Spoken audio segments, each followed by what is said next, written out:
예, 우리 각 가정에 계신 우리 성도님들 같이 한번 대답해 보시기 바랍니다. 할렐루야. 예, 감사합니다. 소리가 들립니다. 감사합니다. 교회의 역사를 통해서 하나님은 기도하는 사람들을 부르셔서 교회를 깨워 오셨습니다. 제가 세 가지 사례를 말씀을 드리겠습니다. 중세 초기에 베네딕트 수도회는 온 세계가 종교적으로 도덕적으로 엄청나게 타락하던 시기에 그 상황을 안타깝게 여겼던 이 베네딕트가 수도회를 설립하여 함께 모여서 신앙생활을 하던 공동체입니다. 그들은 말씀의 본질로 돌아가고자 했고 기도를 중시했습니다. 그들의 일과 중에서 가장 중요한 것은 하루에 7시간 동안 기도와 시편 찬송과 명상에 전념했다는 것입니다. 그들의 신앙과 삶과 생활 규율은 수세기 동안 사회에 엄청난 영향력을 발휘했고 중세 수도원 운동을 일으키는 계기가 되었습니다.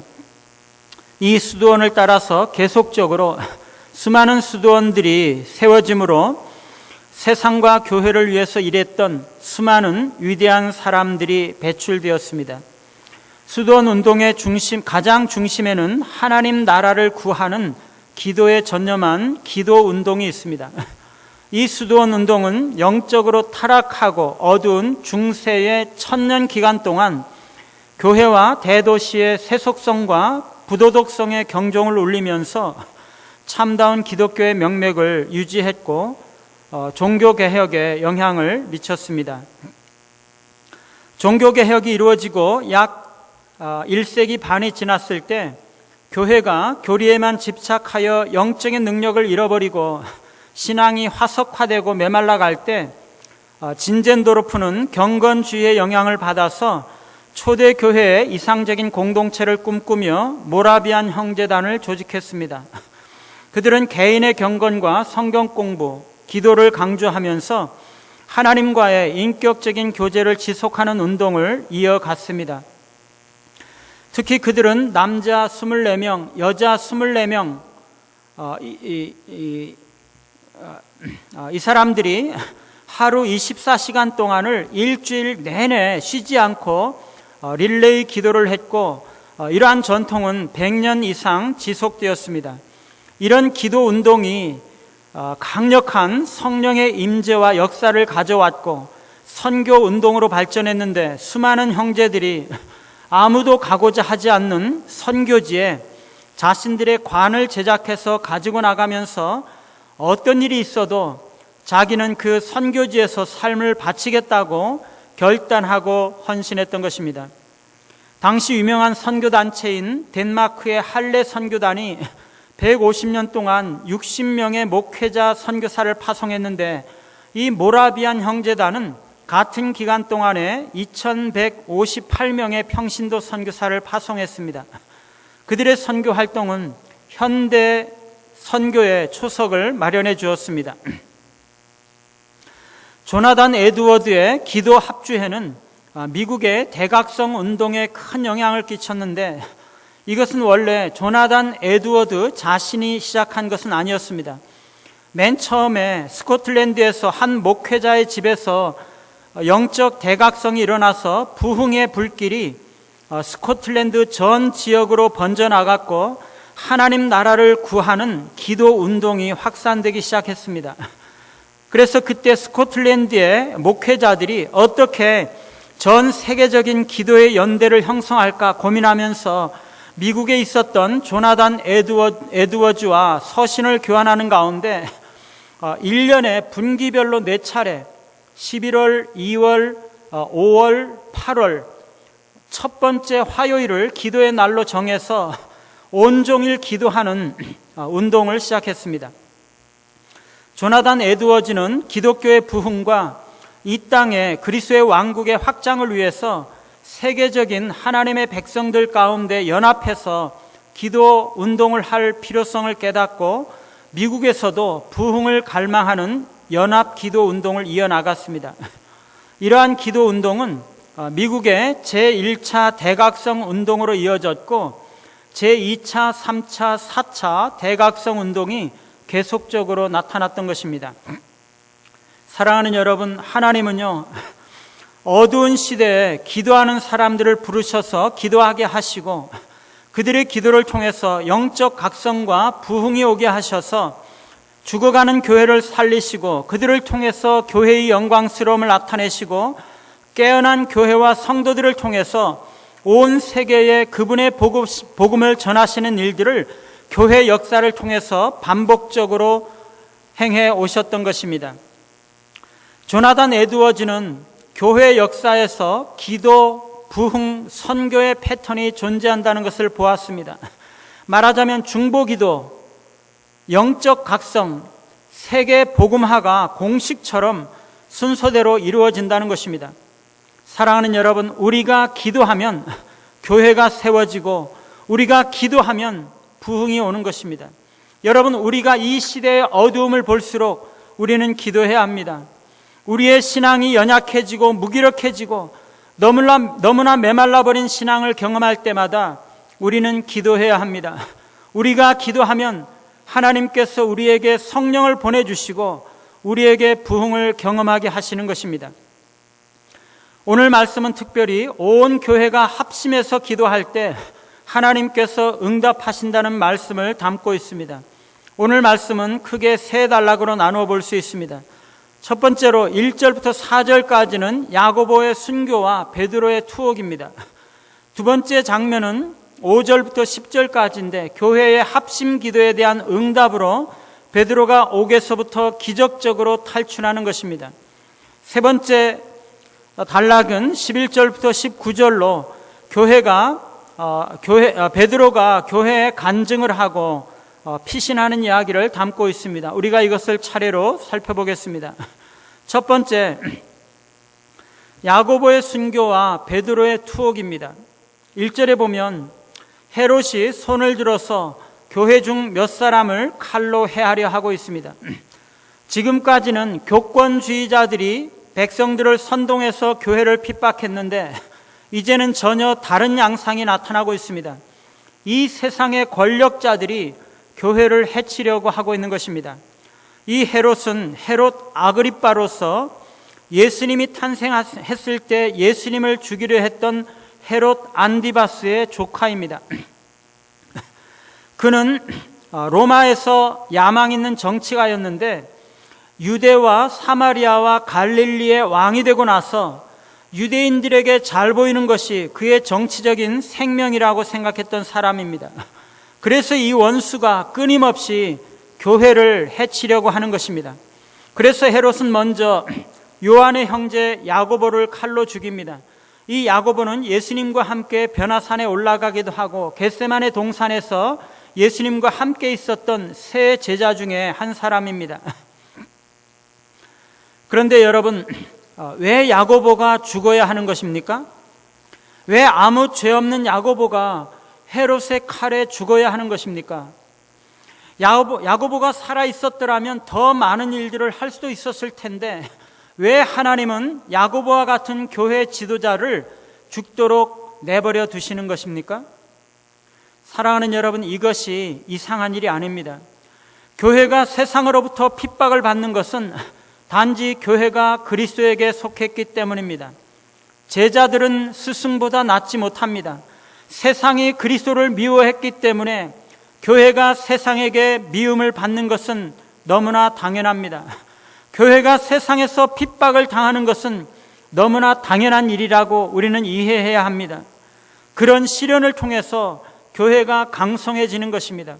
아무 잘못도 없이 훌륭한 교회 지도자가 순교를 당하는 것과 같은 우리가 이해할 수 없는 일들이 우리 교회 가운데 일어난다 할지라도 사랑하는 여러분, 두려워하거나 놀라지 마시기 바랍니다.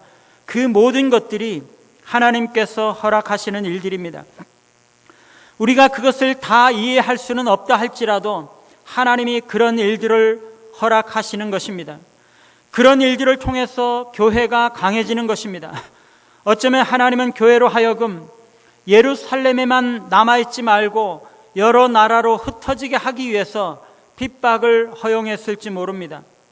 사랑하는 여러분, 교권주의자들의 핍박이나 헤롯의 핍박이나 똑같이 다 마귀의 역사입니다. 마귀는 언제나 교회를 못살게 구는 것입니다. 마귀는 끊임없이 교회를 흔들어대고 무너뜨리고 넘어지게 하려고 호시탐탐 엿보는 것입니다. 그런 어려움을 당하면서 교회는 믿음이 더욱 굳건해지는 것입니다. 여러분, 우리 교회가요, 지난 몇 년 동안 아무 일 없이 평안히 지내온 것 같지만은요, 마귀가 얼마나 이 교회를 흔들어 대려고 했는지 모릅니다. 그런 어려움들을 하나하나 겪으면서 교회가 강해져 온 것입니다. 성도들의 믿음이 자라왔던 것입니다. 그동안 우리 교회가 평안했던 것은 하나님께서 지켜주신 것입니다. 우리 교회를 강하게 훈련시켜 오신 것입니다. 우리가 이것을 알아야 하는 것입니다. 오늘도 원수 마귀는 교회를 해하려고 칼을 들어서 교회 지도자들을 잡아 죽이고 있습니다.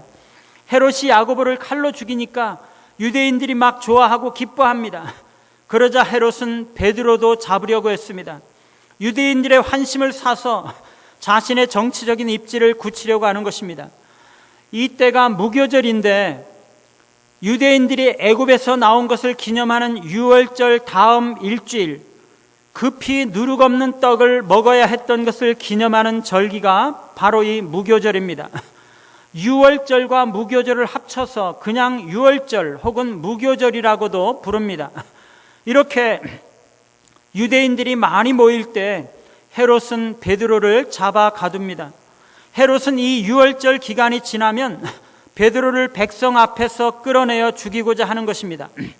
아마도 유월절에 예루살렘으로 올라온 백성들 가운데 베드로를 좋아하는 자들이 항의할지 모른다고 생각해서 유월절이 지나기까지 기다렸을지도 모릅니다.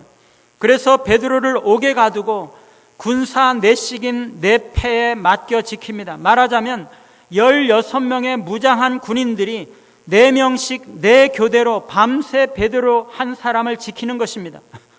게다가 베드로는 두 군인 틈에서 쇠사슬에 매여서 자고 있고 옥문 안팎에 파수꾼들이 지키고 있습니다. 인간적으로 보면 베드로는 결코 탈출할 수 없는 것입니다. 두 번째 장면은 교회의 합심 기도의 응답으로 베드로가 옥에서부터 기적적으로 탈출하는 장면입니다. 여러분, 여러분의 생애에 어려움들이 생긴다면 어떻게 하시겠습니까? 교회의 지도자가 아무 잘못 없이 감옥에 갇혔을 때 교회는 어떻게 했습니까? 5절에 보면 이에 베드로는 옥에 갇혔고 교회는 그를 위하여 하나님께 간절히 기도하더라 말씀하고 있습니다. 교회는 옥에 갇힌 교회의 지도자 베드로를 위해서 간절히 하나님께 기도하고 있습니다. 그들은 쉬지 않고 기도했습니다. 공중 집회에서 기도하고 가정에 돌아가서 기도했습니다. 다락방에서 모여서 함께 기도하고 조를 짜서 돌아가면서 기도하고 개인적으로 당번을 정해서 기도했습니다. 그렇게 간절히 기도했습니다. 사랑하는 여러분, 교회가 큰 어려움을 당하였을 때 우리가 할 수 있는 일이 무엇입니까? 기도하는 것입니다. 교회의 지도자가 큰 어려움을 당했을 때 우리가 할 수 있는 일이 무엇입니까? 기도하는 것입니다. 온 교회가 한 마음이 되어서 간절하게 하나님께 기도하는 것입니다. 예루살렘 교회는요, 지도자인 베드로가 옥에 갇혔을 때 모여서 이래야 된다 저래야 된다 토론하고 헤롯이 이렇다 유대인들이 어떻다 말잔치를 벌였던 것이 아닙니다. 그들은요, 하나님 앞에 기도했어요. 원수가 끊임없이 교회를 무너뜨리려고 하고 끊임없이 교회를 해치려고 하고 있기 때문에 교회는 끊임없이 싸워야 하는 것입니다. 어떻게 싸워야 합니까? 하나님 앞에 기도하는 것입니다. 하나님의 교회는 끊임없이 영적인 전쟁을 수행해야 하는 것입니다. 사랑하는 여러분, 영적인 싸움에 있어서 우리가 할 수 있는 일은 아무것도 없습니다. 우리가 가진 모든 인간적인 능력이나 경험이나 어떤 세상적인 지혜도 영적인 싸움에 있어서는 아무런 소용이 없는 것입니다. 기도해야 하는 것입니다. 여러분, 기도가 우리의 무기입니다. 그리스도인들은 나의 능력으로 이 세상 사는 것이 아닙니다. 기도로 사는 것입니다. 교회는 교인들의 능력으로 세워지는 것이 아닙니다. 성도들의 기도로 세워지는 것입니다. 우리가 기도할 때 예수 그리스도께서 싸우시는 것이고, 우리가 기도할 때 하나님께서 일하시는 것입니다. 온 교회가 마음이 하나 되어서 간절히 기도해야 하는 것입니다. 그러면 하나님이 일하시는 것입니다. 우리가 이것을 기억해야 합니다. 사랑하는 여러분, 오늘날 얼마나 많은 성도들이 경건의 능력을 잃어버린 모양뿐인 신앙을 가지고 주일날 1시간만 교회 나오고 평소에는 세상 사람들과 똑같은 삶을 살아가고 있는지 모릅니다. 얼마나 많은 교회들이 갈라지고 얼마나 많은 교회들이 무너지고 있는지 모릅니다. 얼마나 많은 목회자들이 마귀의 시험에 넘어지고 있는지 모릅니다. 마귀는요, 성도들에게 구원의 기쁨과 감격을 잃어버리게 하고 목사를 넘어지게 하고 교회를 흔들어 대는 것입니다. 여러분, 교회가요 간절히 기도해야 하는 것입니다. 마귀가 교회를 공격하고 성도들과 목회자들을 흔들려고 하기 때문에 우리 교회가 간절히 기도해야 하는 것입니다. 교회가 한 마음으로 간절히 기도할 때 교회를 해치려고 하는 마귀의 세력이 무너지는 것입니다. 사랑하는 여러분, 교회의 지도자가 옥에 갇혔을 때 교회가 간절히 기도하자 어떤 일이 일어납니까? 하나님께서 천사를 보내셔서 그를 구하시는 것입니다. 6절에 보면 헤롯이 잡아내려고 하는 그 전날 밤에 라고 말합니다. 7일간의 무교질이 다 끝나고 2, 3일이 지나서 사람들이 거의 다 돌아갔을 때였습니다. 날이 새면 헤롯이 베드로를 끌어내어서 사람들 앞에서 고문하고 죽이려고 하는 그 마지막 날 밤입니다. 바로 그때에 하나님이 일하시는 것입니다. 하나님은요, 종종 사건이 막바지에 이르고 아무런 방법이 남아있지 않을 그때에 간섭하시고 도우십니다. 에스더서에서 보면은요, 유대인들을 제거하라는 왕의 명령이 집행될 바로 그 시기가 되었을 때 하나님은 왕의 조서를 내리게 하셔서 유대인들에게 자기들을 미워하는 자들을 제거하게 하시는 것입니다. 창세기에서도 아브라함이 이삭을 번제단에 결박하고 칼을 들어서 치려고 할 때 하나님은 바로 그 순간에 천사를 보내셔서 그를 구합니다.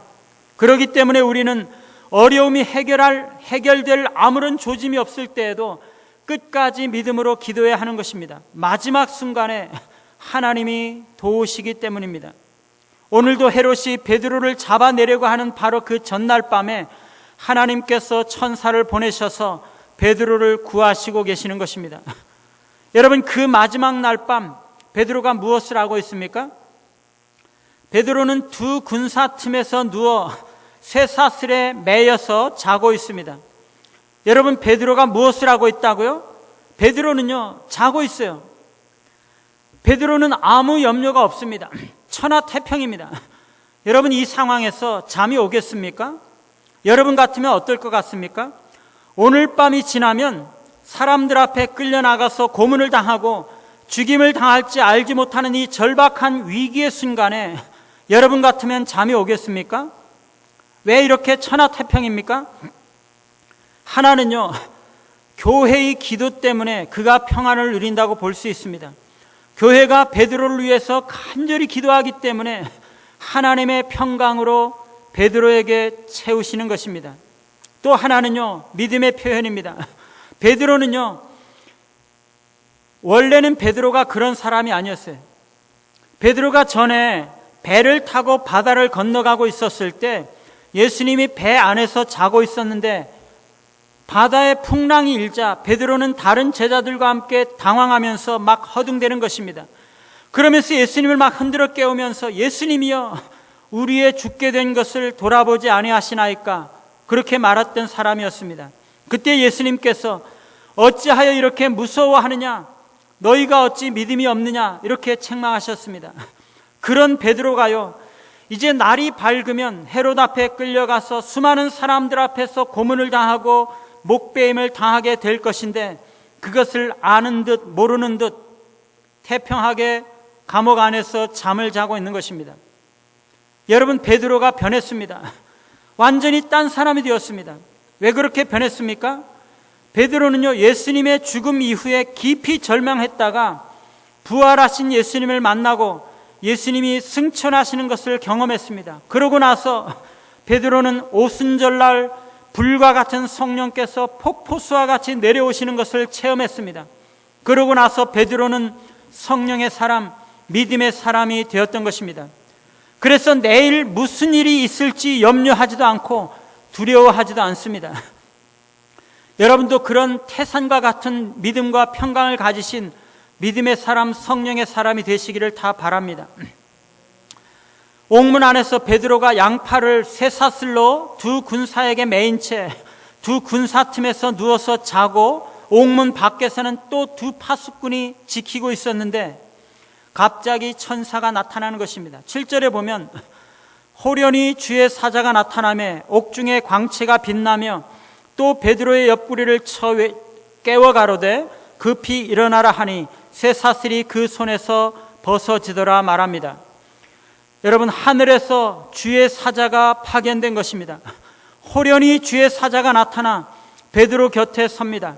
그러자 옥중에 광채가 빛납니다. 천사의 광채로 주변이 환하게 비치는 것입니다. 이 천사가요, 베드로의 옆구리를 쳐서 깨웁니다. 급히 일어나라. 그랬더니 베드로의 그 양팔에 찼던 쇠사슬이 그 손에서 벗어집니다. 천사는요, 띠를 띠고 신을 신으라 말합니다. 베드로가 그대로 합니다. 다시 천사는 겉옷을 입고 따라오라 말합니다. 베드로가 겉옷을 입고 따라갑니다. 그러면서도요, 이 베드로는 이게 천사가 하는 모든 일들이 참인 줄을 알지 못하고 환상을 보는가 생각하는 것입니다. 내가 지금 꿈을 꾸고 있는 것이 아닌가 그렇게 생각하는 것입니다. 그러면서 베드로는 그냥 천사를 따라 나오는 것입니다. 그랬더니 복도에 경비병들이 지키고 있었는데 그들 곁을 그냥 지나가는 것입니다. 첫째 경비병들 앞을 천사와 함께 베드로가 지나가는데 그들이 이 두 사람을 보는지 못 보는지 아무 제재도 하지 않고 그냥 통과하는 것입니다. 경비병들은 베드로와 천사를 보지 못했거나 보아도 같은 경비병으로 인식했을 것입니다. 두 번째 경비병들도 그렇게 지나서 가는 것입니다. 여러분, 가끔 공산권이나 회교권 국가에 선교하시는 선교사님들의 간증을 들어보면요, 거기는 아예 성경을 반입할 수도 없고 선교가 금지되어 있는 곳입니다. 그런데 선교사님들은 성경을 가지고 들어가서 선교하는 것입니다. 그들이 입국할 때 공항 검색대에서 여권이 없으니까 다른 사람 여권을 빌려가지고 들어가는데 여권에 있는 사진과 실물이 다르거든요. 이 사진에 그런데 그 공항 검색대 그 사람들이 그 여권을 보면서 이 사진의 얼굴이 왜 이렇게 못생겼냐고 농담을 하면서 낄낄대고 웃으면서 그냥 지나 보내는 것입니다. 가방 안에 성경책을 가직 넣어 두었는데요, 이 검사원이 가방을 열어보는데도 그 성경을 뻔히 보이는데도 그것을 보지 못하고 그냥 통과시키는 것입니다. 하나님께서 그들의 눈을 가리시는 거죠. 오늘 베드로도 그런 것입니다. 결국에 베드로는 성으로 통하는 쇠문, 즉 감옥의 입구에 있는 철문에 이르릅니다. 그러자 문이 저절로 열립니다. 그야말로 꿈을 꾸듯이 철문이 저절로 열리는 것입니다.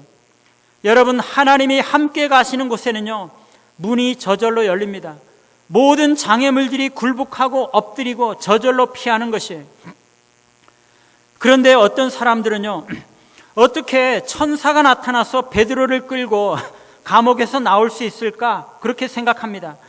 천사가 베드로를 옥에서 데리고 나온 것이 아니라 여기서 주의 사자라고 말하는 것이 간수들과 군인들을 잘 알고 있었던 어떤 높은 사람인데 그가 와서 간수들에게 명령해서 끌고 나온 것이 아닐까 이렇게 생각하는 것입니다. 여러분, 그게 아니죠. 왜 그렇습니까? 먼저는요, 주의 사자가 옥 안에 나타났을 때 옥중에 광채가 빛났다라고 말합니다. 이것은요, 등불이나 자연적인 불빛이 아닙니다. 뿐만 아니라 천사가 급히 일어나라 말하니까 쇠사슬이 손에서 벗어집니다. 베드로가 그것을 벗은 것도 아니고 열쇠가 없는데 벗을 수도 없죠. 누가 벗겨준 것도 아닙니다. 마지막으로 저절로 그 감옥의 대문, 즉 성으로 통하는 그 쇠문이 열립니다. 누가 문을 열어준 것이 아닙니다. 여러분, 이것은요 초자연적인 사건입니다. 문자적으로 하나님께서 천사를 보내셔서 그를 구해내시는 것입니다. 수많은 군사들이 겹겹이 지키고 있고 베드로를 그 쇠사슬에 매이고 곁에서 두 파수꾼이 함께 자고 있었기 때문에 베드로가 결코 빠져나올 수가 없었는데 하나님께서 천사를 보내셔서 빠져나오게 하시는 것입니다. 하나님께서 교회의 기도에 응답하시는 것입니다. 세 번째 장면은요, 베드로가 교회에 간증하고 피신하는 장면입니다. 베드로가 주의 사자를 따라서 그 옥에서 나와서 파수하는 보초병들을 지나고 이 감옥의 대문을 나와서 한 거리를 지나왔을 때 천사가 갑자기 사라졌습니다. 베드로는요 그제서야 제정신이 드는 것입니다. 11절에 보면 이에 베드로가 정신이 들어 이르되 내가 이제야 참으로 주께서 그의 천사를 보내어 나를 헤롯의 손과 유대 백성의 모든 기대에서 벗어나게 하신 줄 알겠노라. 헤롯 왕과 유대 백성들은요 다 자기를 죽이려고 했는데, 그래서 헤롯이 자기를 감옥에 가두었는데 하나님께서 천사를 보내셔서 나를 건져주셨구나, 베드로가 깨닫는 것입니다. 그러고 나서 베드로가 마가 요한의 어머니 마리아의 집에 가서 보니 어떤 일이 있었습니까? 거기는 오순절 성령 강림이 있었던 곳인데 거기에 여러 사람이 모여 기도하고 있었습니다. 여러분, 이게 무슨 뜻입니까? 이 사람들은 베드로가 잡혀있는 무교절 기간인 일주일 이상을 계속 기도하고 있었고, 특히 마지막 날에는 다음 날이면 베드로가 사형당할지 모르기 때문에 아주 간절히 밤을 새우면서 기도하고 있었다는 것입니다. 말하자면 베드로를 위해서 온 교회가 합심해서 기도하고 있는 그 동안에 하나님께서는 천사를 보내셔서 베드로를 건져주신 것입니다. 그들이 기도하고 있을 때 바로 그 시간에 그들의 기도가 응답이 된 것입니다. 이사야 65장 24절에 보면은요, 그들이 부르기 전에 내가 응답하겠고 그들이 말을 마치기 전에 내가 들을 것이라고 말씀합니다. 기도를 마치기 전에 하나님은 응답하시겠다고 말씀합니다. 다니엘 9장 20절에도 보면은요, 다니엘이 기도하고 있는 동안에 천사가 하나님의 응답을 가지고 다니엘에게 나타나는 것입니다. 여러분, 하나님은요 우리의 기도를 얼마나 들어주고 싶어 하시는지 몰라요. 우리를 너무나 사랑하시기 때문에 우리가 기도를 하기만 하면 얼른 들어주시는 것입니다. 특히 교회가 어려움에 처했을 때 온 교회가 합심해서 기도하는 것을 하나님은 반드시 들어주시는 것입니다. 여러분, 영화에 보면은요, 이 주인공이 있잖아요. 주인공이 일을 잘 풀어나가는데 갑자기 거의 끝날 무렵에 돼가지고 괴한들이 몰려와서 일이 꼬이고 주인공이 아주 위기에 처하게 됩니다. 그때 주인공이 어떻게 합니까? 대개 주인공은요 아주 힘이 세고 무술이 뛰어나죠. 그래서 수십 명의 괴한들도 그냥 맨주먹으로 그냥 딱 때려 눕히죠. 그러면은요 얼마나 통쾌한지 모릅니다. 그냥 3년 묵은 체증이 그냥 싹 내려가듯이 카타르시스가 막 됩니다. 여러분 중에 젊은 사람들은 가끔 그런 상상을 하지 않습니까?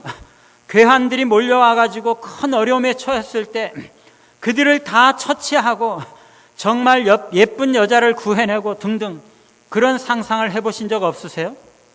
여러분, 꿈 깨셔야 합니다. 그런 일들은요 절대로 일어나지 않습니다. 마약 밀매단이 큰 일을 벌이려고 하고 그것을 내가 알고 있는데 그들이 몰려와서 나를 막 해치려고 한다. 그때 어떻게 해야 됩니까? 잘 모르세요? 경찰에 전화하는 거예요. 경찰에. 그러면은요 수십 명의 경찰들이 빼요 차 빼달라고 막 달려오면서 경찰차들이 이 경찰차를 끌고 와가지고 그 불안당들을 체포하는 것이에요. 사랑하는 여러분, 우리는요 우리 자신의 능력으로 이 세상을 살아가는 것이 아닙니다. 하나님의 은혜와 하나님의 도우심으로 위기를 넘기고 어려움을 극복하는 것이에요. 여러분들이 위기와 환난을 당할 때 기도하면은요 하나님께서 천사를 보내주시는 것입니다. 우리가 어려운 일을 당할 때 우리가 전화하면 경찰들이 달려오는 것이에요. 여러분, 한국에서 어려운 일이 생기면은요 112로 전화해야 되죠. 112 다 아시죠? 그러면 경찰이 달려옵니다. 영국에서는요 그것이 999입니다. 앰뷸런스를 부를 때에도 999, 경찰을 부를 때도 999입니다. 999로 전화하면 앰뷸런스라든가 경찰들이 막 달려오는 것입니다. 제가 한 번은요 운전하면서 이렇게 집으로 가다가 길거리에서 여러 남학생들이 한 여학생을 폭행하는 것 같아가지고 999로 전화했더니요 전화 통화가 끝나기도 전에 그냥 수화기를 들고 있는데 경찰들이 출동해서 5분 이내에 금방 도착하더라고요. 제가요 정말 놀랐습니다. 요즘에는요 사람들이 다 핸드폰을 가지고 있습니다. 초등학교 고학년만 되면 다 전화를 가지고 있습니다. 그래서 아무 때나 전화할 수 있습니다. 학교 가서도요 엄마 나 지금 밥 먹어, 엄마 이제 수업해. 심지어 경찰서에 전화를 걸어가지고 아저씨 지금 우리 선생님이요 애들을 막 때려요. 너무 그러니까 요즘에는 일단 학교에 오면 전화기를 사용하지 못하게 하지 않습니까? 요즘에 성폭행이라든가 어린이 범죄라든가 유괴라든가 이런 것들이 많은데 이 아이들도 핸드폰을 가지고 있기 때문에 언제든지 위험할 때는 전화할 수가 있는 거죠. 여러분, 아무 때나 위험할 때는요 하나님께 핸드폰으로 전화하셔야 돼요. 그러면은요 하나님께서 언제든지 달려오십니다. 5분도 안 돼서 금방 달려오시는 것입니다. 여러분, 베드로가 옥에 갇혔을 때 교회가 합심해서 기도하니까 하나님이 천사를 보내주셨습니다. 그래서 베드로를 옥에서 꺼내주셨습니다. 교회가 한 마음으로 간절히 베드로를 위해서 기도하니까요 기도하고 있는데 기도회가 아직 끝나지도 않았는데 하나님께서 천사를 보내셔서 베드로를 꺼내주시는 것입니다. 베드로는 감옥을 나와서 마가 요한의 어머니 마리아의 집에 가는 것입니다. 그래서 베드로는 대문을 두드립니다. 이때 로데라는 계집아이가 문을 열어주려고 나왔다가 베드로의 음성인 줄을 알아채고는 너무나 기뻐서 미처 문을 열어주지도 않고 사람들에게 알리러 그 안으로 들어갑니다. 그런데 사람들은 이 계집아이의 말을 믿지 못합니다. 베드로가 계속 문을 두드리자 그들이 문을 열고 보니까 베드로가 거기 있는 거죠. 그래서 사람들이 보고 깜짝 놀랍니다. 여러분, 왜 여기서 사람들이 베드로를 보고 놀랐습니까? 베드로가 자기들 앞에 와 있다는 것이 믿기지가 않는 거죠. 여러분, 좀 웃기지 않습니까? 이 사람들이요 베드로가 갇혔을 때 교회가 한 마음으로 베드로를 위해서 기도했습니다. 뭐라고 기도했겠어요? 살려달라고, 베드로의 헤롯의 손에서 베드로를 구해달라고 간절하게 기도했어요. 그런데 베드로가 지금 그들 앞에 딱 나타나니까요 믿기지가 않는 것입니다. 여러분, 기도의 능력을 믿어야 하는 것이에요. 내가 기도한 대로 하나님께서 들으신다는 것을 믿어야 하는 것입니다. 요한복음 16장 24절에 보면 내가 진실로 진실로 너희에게 이르노니 너희가 무엇이든지 아버지께 구하는 것을 내 이름으로 주시리라. 지금까지는 너희가 내 이름으로 아무것도 구하지 아니하였으나 구하라 그리하면 받으리니 너희 기쁨이 충만하리라. 우리 주님께서 약속하셨어요. 요한복음 14장 14절에는요 내 이름으로 무엇이든지 내게 구하면 내가 시행하리라 약속하셨어요. 이 요한복음에는요 기도 응답에 대해서 얼마나 많은 약속이 포함되어 있는지 모릅니다. 예수님께서는 틈만 나면 나의 이름으로 기도하라, 예수님의 이름으로 기도하라, 그러면 들어주겠다고 끊임없이 약속하셨어요. 여러분, 기도 응답의 확신은요 우리 신앙생활의 가장 기본적인 출발점이에요. 그리스도인들의 기본적인 5가지 확신이 있는데 구원의 확신, 기도의 확신, 승리의 확신, 사죄의 확신, 그리고 인도의 확신, 이 5가지는요 신앙생활을 시작하는 모든 사람들이 가져야 하는 기본적인 확신입니다. 예루살렘 교회는요 자신들이 합심해서 기도했지만 설마 하나님께서 그들이 기도한 대로 들어주실 것이라고는 생각지 못했던 것 같아요. 아니면 지금 이렇게나 빨리 바로 그들 앞에 나타날 것이라고는 생각지 못했던 것 같아요. 그런데도 하나님은 그들의 기도를 들으시고 베드로를 그들 앞에 구해내셔서 그들 눈앞에 세우시고 있는 것입니다. 베드로는 자신의 모습을 보고 놀라는 사람들에게 손짓하며 조용하라고 말한 다음에 주께서 자기를 이끌어 옥에서 나오게 하신 그 모든 일들을 소상하게 이야기했습니다. 그러면서 이 말을 야고보와 형제들에게 말하라고 이야기하고 다른 곳으로 피하고 있습니다. 여러분, 이때 교회에 정말 감동과 은혜가 얼마나 넘쳤는지 우리가 짐작할 수 있지 않겠습니까? 사랑하는 여러분, 하나님은요, 기도하는 사람들을 부르셔서 교회를 깨우신다는 것입니다. 베네딕트 수도에는 온 교회가 종교적으로 도덕적으로 타락한 시기에 매일 7시간 기도와 명상에 전념했을 때 사회에 엄청난 영향력을 미치고 중세 수도원 운동의 모델이 됨으로써 어두웠던 중세 1000년 동안 참다운 교회의 모습을 간직하고 빛을 비추어 왔습니다. 신앙이 형식화되고 메말라가는 시기에 진젠도르프는 모라비안 형제단을 조직해서 기도와 개인 경건에 힘쓸 때 100년 이상 지속되었던 그들의 기도 운동이 강력한 성령의 임재와 헌신적인 선교 운동으로 이어지게 만들었습니다. 스코틀랜드에서 시작된 부흥의 불길은 스코틀랜드 목회자와 미국의 조나단 에드워드의 기도 합주의 운동을 통해서 전 세계적인 기도의 연대를 이루고 대각성 운동이 일어나는 원동력이 되게 했습니다. 기도할 때 하나님은 부흥을 주시고 기도할 때 하나님은 복음의 영향력이 나타나게 하시는 것입니다. 예루살렘 온 교회가 합심하여 간절히 기도할 때 하나님은 그들의 기도를 들으셔서 옥에 갇힌 베드로를 구해 주셨던 것입니다. 사랑하는 여러분, 오늘날은 다시 기도가 필요한 때입니다. 간절하고 강력한 기도 운동이 필요한 때입니다. 오늘날 조국 사회는 성도들의 빛은 땅에 떨어지고 교회는 그 영광과 영향력들을 잃어버렸습니다. 수많은 그리스도인들은 하나님을 떠나서 세상 사람들과 다를 바 없이 살아가고 너무나 얄팍한 신앙으로 경건의 모양은 있으나 능력이 무엇인지를 알지 못한 채 살아가고 있습니다. 수많은 사람들은 교회를 떠나서 세상에서 방황하고 교회는 생명력을 잃어버린 채 구원의 방주로서의 역할을 하지 못하고 있습니다. 하나님의 이름이 모욕을 당하는데도 그리스도인들은 가슴 아파하지 않고 오직 자신의 명예와 이익만을 추구하고 있습니다. 사랑하는 여러분, 우리가 기도해야 하는 것입니다. 우리가 정말 마음이 하나 되어야 하는 것입니다.